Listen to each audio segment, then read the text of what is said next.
अक्सर श्वेता से मिलने कोठे पर आता था।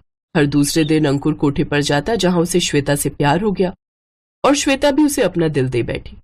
एक रोज, श्वेता, चलो मैं तुम्हें इस नरक से दूर बाहरी दुनिया में ले चलता हूँ। हम दोनों शादी करके अपनी गृहस्थी बसाएंगे और इज्जत की जिंदगी जिएंगे।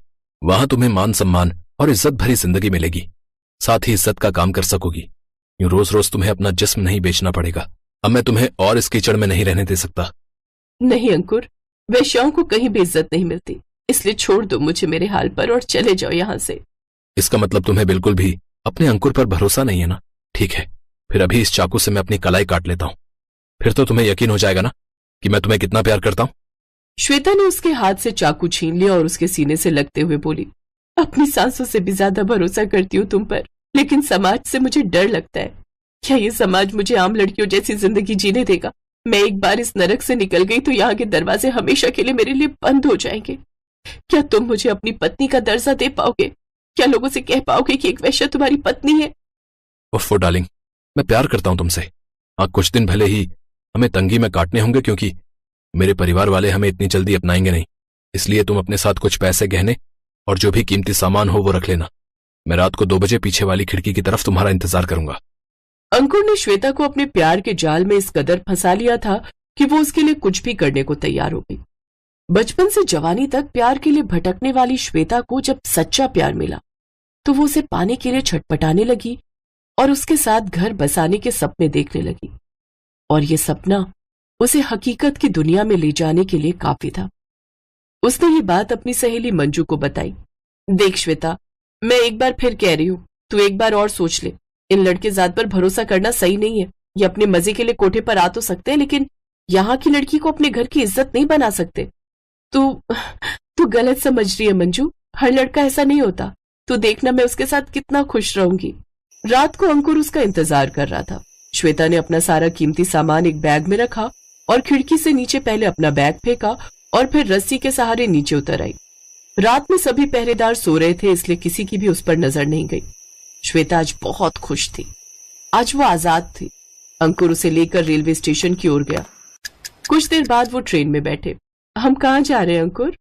हम लोग माधवपुर जा रहे हैं, वहां मेरा दोस्त रहता है, उसने सब इंतजाम कर लिया है। थोड़ी देर में ट्रेन चलने लगी।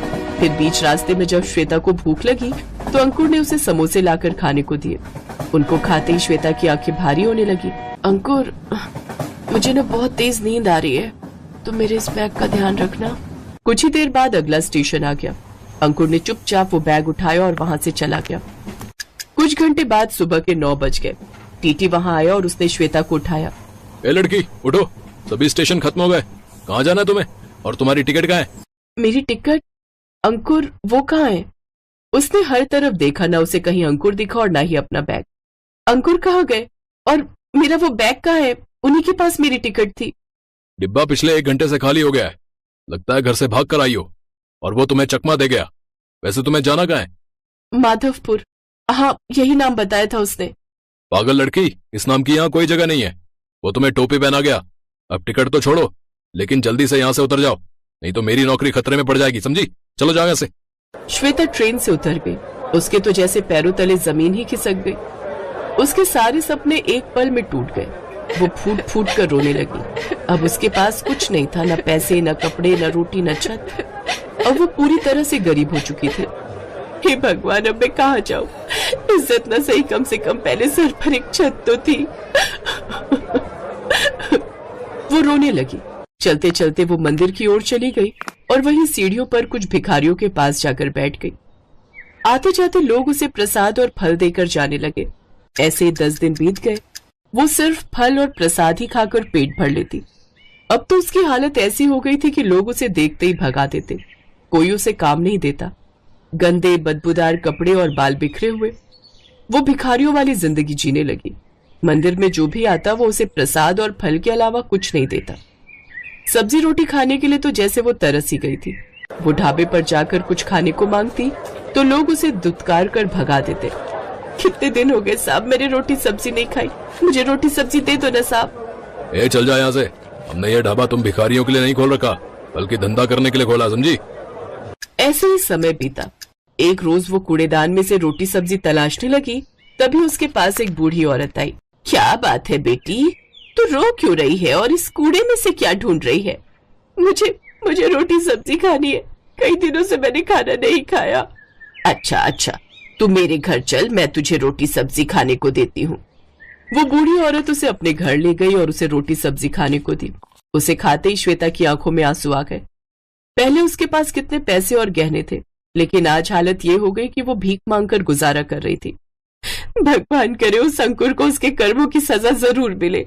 उसने एक लड़की का दिल दुखाया है, ये हाय है मेरी उसे।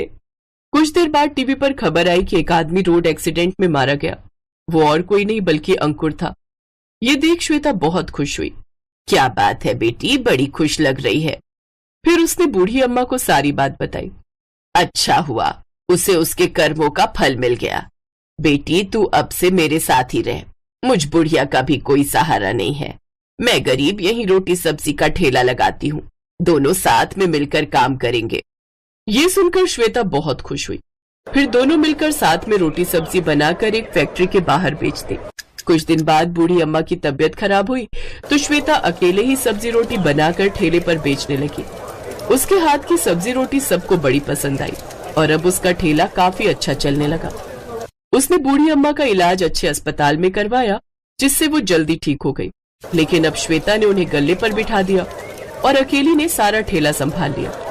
दिन पर दिन वो दोनों तरक्की करती गई और एक रोज उन्होंने खुद का बड़ा घर खरीद लिया। फिर कुछ समय बाद उन्होंने खुद की दुकान खोल ली। अब सब श्वेता की खूब इज्जत करते और उसे खूब प्यार सम्मान देते। श्वेता अब अपनी इस नई जिंदगी में बेहद खुश थी।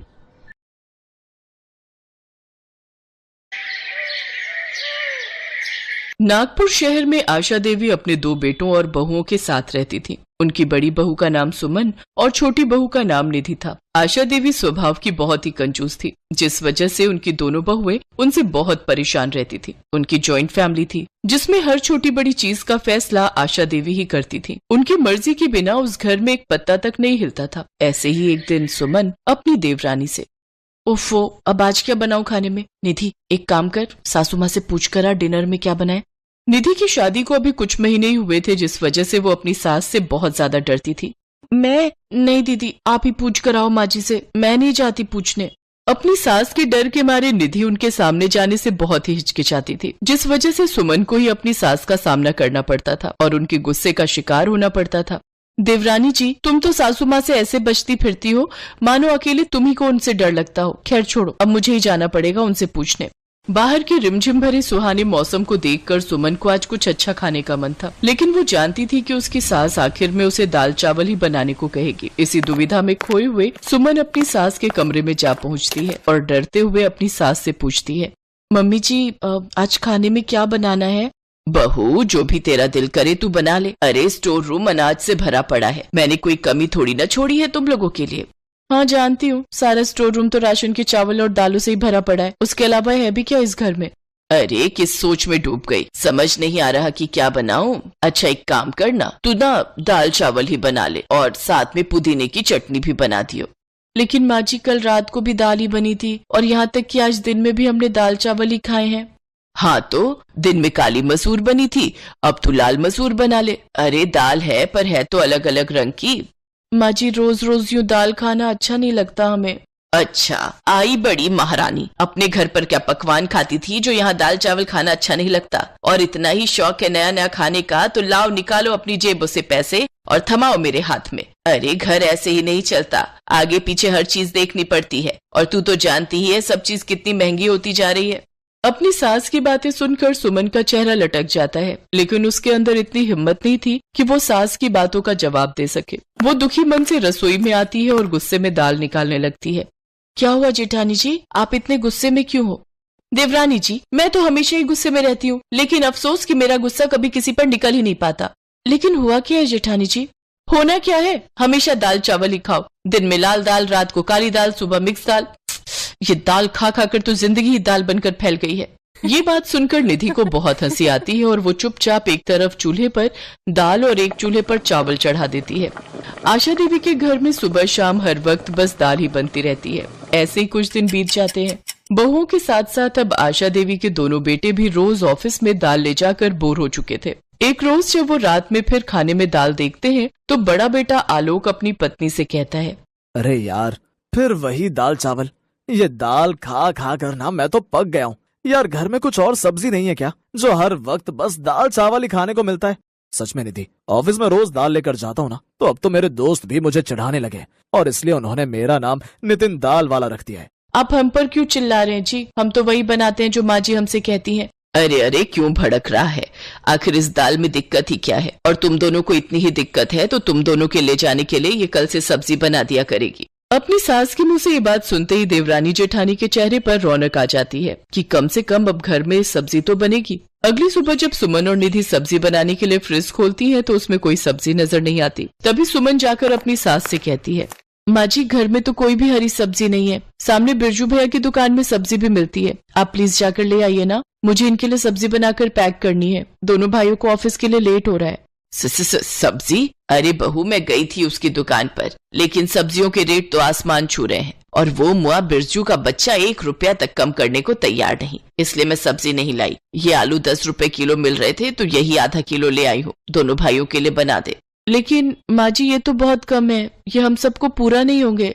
तो मैंने कब कहा सबके लिए बनाने को? बोला तो था दोनों भाइयों के लिए पैक कर दे और बाकी मैं और तुम दोनों तो चावल दाल ही खा लेंगे। अरे, सरकार से जो मुफ्त दाल चावल मिलते हैं उसको ही खाया करो। पता है ऐसा करके हमें कितनी बचत कर सकते हैं। अपनी सास के मुंह से ये बात सुनकर सुमन और निधि के सारे अरमानों पर पानी फिर जाता है। दोनों भाइयों के लिए लंच पैक करके वो दोनों फिर से अपनी सास के साथ दाल ही खाती हैं। कुछ दिन तक ये सिलसिला चलता रहा। अब आलोक और नितिन के टिफिन में या तो दाल होती या आलू की सब्जी। एक रोज नितिन अपनी माँ से, माँ, क्या है ये सब? दाल और आलू खाकर हम पक चुके हैं। अरे, जब हम अपनी सैलरी आपको दे देते हैं तो आप सब्जियां क्यों नहीं लाती? बड़े नखरे चढ़ गए हैं दोनों भाइयों के। जब हमें मुफ्त में दाल चावल मिल रहा है तो हम क्यों सब्जियों पर पैसे खर्च करें? अरे, बचत करना सीखो, बचत, नहीं तो एक दिन सब भूखे मरोगे। और जब तक मैं जिंदा हूँ इस घर में यही बनेगा। खाना है तो खाओ, नहीं तो भूखे रहो। आशा देवी अपने आगे किसी की नहीं सुनती और इसका असर ये हुआ कि दोनों भाई चोरी छुपे बाहर का खाना खाने लगे। रोज बाहर का खाना खा खा कर उनका पेट खराब हो गया। एक रात दोनों पेट पकड़कर जोर जोर से चिल्लाने लगे, सुमन, मेरे पेट में बहुत दर्द हो रहा है। निधि, जल्दी से डॉक्टर को फोन करके बुलाओ। तभी सुमन भी चक्कर खाकर बेहोश हो गई। हे राम, ये आखिर क्या हो रहा है? सुमन बहू उठो, इससे क्या हो गया? माँ जी, मैं अभी डॉक्टर को बुलाती हूँ। रुको, डॉक्टर को बुलाने की जरूरत नहीं है, मैं अभी तुम तीनों की नजर उतार देती हूँ। मेरे परिवार को जरूर किसी की नजर लग गई है। बस भी करो माँ जी, बहुत हुई आपकी ये कंजूसी। निधि जल्दी से डॉक्टर को फोन करके घर बुलाती है। देखिए, आपके दोनों बेटों ने पिछले कुछ दिनों से लगातार बाहर का खाना खाया है, जिस वजह से इनका पेट खराब हो गया है। इन्हें इंजेक्शन लगा दिया है, थोड़ी देर में आराम आ जाएगा। और आपकी बहू लगता है ये सब्जियां नहीं खाती, जिसके कारण इनके शरीर में जरूरी पोषक तत्वों की कमी हो गई है। मैंने इनको मल्टीविटामिन का इंजेक्शन दे दिया है, कुछ ही देर में होश आ जाएगा। लेकिन अगर ये ऐसे ही हरी सब्जियां खाने से बचती रही तो इन्हें जल्दी हॉस्पिटल में एडमिट करना पड़ेगा। पता नहीं आप लोग समझते क्यों नहीं, खाने में सब्जियों की जरूरत हमें उतनी ही है जितनी जीने के लिए सांस की। आशा देवी को अपनी गलती का एहसास हो जाता है और वो कहती हैं, इसमें इनकी गलती नहीं है डॉक्टर साहब, मैं ही अपनी कंजूसी के कारण इन्हें राशन में मिले मुफ्त दाल चावल खाने को मजबूर करती थी। लेकिन अब मुझे अपनी गलती का एहसास हो गया। अब से मैं अपनी ये कंजूसी भरी आदत छोड़ दूंगी और अपने बच्चों को हर तरह की सब्जियां खिलाऊंगी। और इस तरह से अब आशा देवी के घर में तरह तरह की स्वादिष्ट सब्जियां बनने लगी और दाल चावल अब हफ्ते में 2 बार ही बनते थे। अब सभी घर वाले हर रोज अलग अलग सब्जियां खाकर बहुत खुश थे।